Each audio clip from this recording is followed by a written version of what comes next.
বীরভূম, আনুমানিক কত টাকায় গরিব মানুষ বা যারা প্রধানমন্ত্রী আবাস যোজনার বাড়ি? বীরভূমের সাংবাদিকদের বালি পাথর কয়লার বাইরে অন্য কোনো প্রশ্ন থাকে না কেন?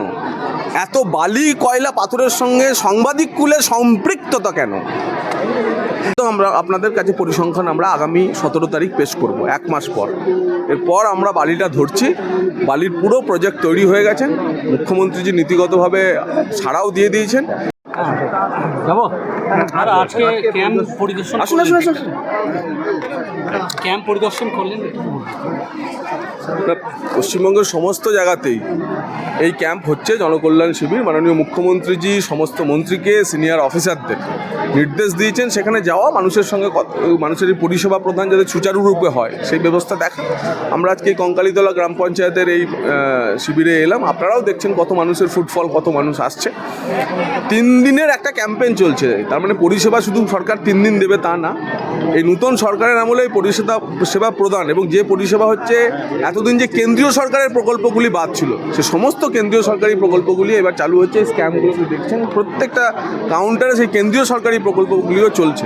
তো কেন্দ্রীয় সরকারি প্রকল্প, রাজ্য সরকারি প্রকল্প সব মিলিয়ে মানুষের এই উৎসাহ আমাদের কাছে যথেষ্ট আশাব্যঞ্জক।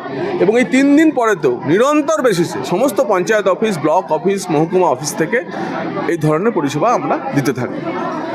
তবে একটা বিষয়, সেটা হচ্ছে যে বীরভূমে বালি একটা ক্রাইসিস। আপনি বলেছিলেন যে মানুষ বালি পাবে 1200 টাকা দরে, বাড়ি করতে অনেকে পারছেন না, আটকে গেছে। এটা কিন্তু একটু বলেন আপনি যে কী ব্যবস্থা নিচ্ছেন সরকারিভাবে।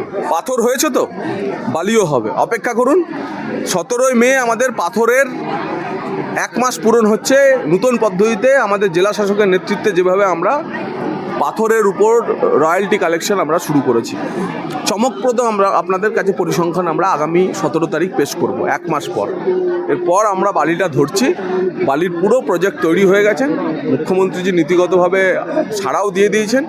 কিন্তু আমরা ওইভাবে যেখানে গরিব মানুষের বাড়ির জন্য সস্তায় বালি দেওয়ার কথা যে আমরা বলেছিলাম, সেটা বীরভূমে প্রথম কার্যকর করে ছাড়ব। এবং এই বালির মডেল, যে গরিব মানুষকে সস্তায় বালি দেওয়ার যে সেটা সারা রাজ্য এবং সারা দেশে এটা মডেল হতে চলেছে। আপনারা এটা দেখে নেবেন। বালির ক্ষেত্রে যেটা সরকারের নীতি, যে বালি যেগুলো নিলামের মাধ্যমে সরকারিভাবে যে কি বলে ঘাটগুলি রয়েছে, আপনারা ঘাটই বলেন, ঘাটগুলি রয়েছে সেগুলি চলবে। কিন্তু যেগুলো ইল্লিগাল ঘাট সেগুলো একটাও চলবে না। এটাই মুখ্যমন্ত্রী সমস্ত প্রশাসনিক বৈঠকে আমাদের নির্দেশ দিয়েছেন। সেই মতো মাননীয় জেলা শাসক, বাকি ভূমি দপ্তর, পুলিশ সবাই মিলে দেখছেন যে কোন লিগাল ঘাট চলছে, লিগাল ঘাটের মধ্যে ইল্লিগালিটি আছে কিনা। তো এইগুলো দেখে আপনারা একদম আরও 1 মাস অপেক্ষা করুন, বালিওয়ালারা একদম টান হয়ে যাবে। কোন কোন শিবিরে যাচ্ছেন আজকে আপনি? আমি কঙ্কালীতলায় যাব, ডাকবাংলোর যে আছে শিবির হচ্ছে সেখানে যাব। আমি সময় পেলে ইরামবাজারেও যাব। পার্টিরও 2-3টে প্রোগ্রাম আছে, সেখানেও অ্যাটেন্ড করব। যাদবপুর হাই স্কুলে তৃণমূলের যে অঞ্চল সভাপতি এবং প্রেসিডেন্ট সেখানকার গাছ কেটে নিয়েছে, হাই স্কুলের গাছ। স্কুল শিক্ষামন্ত্রীকে জিজ্ঞেস করতে হবে। আজকে এখানে আমি এসেছিলেন, 2-1জন আমাকে একটু সমস্যার কথা জানালেন। কি আছে?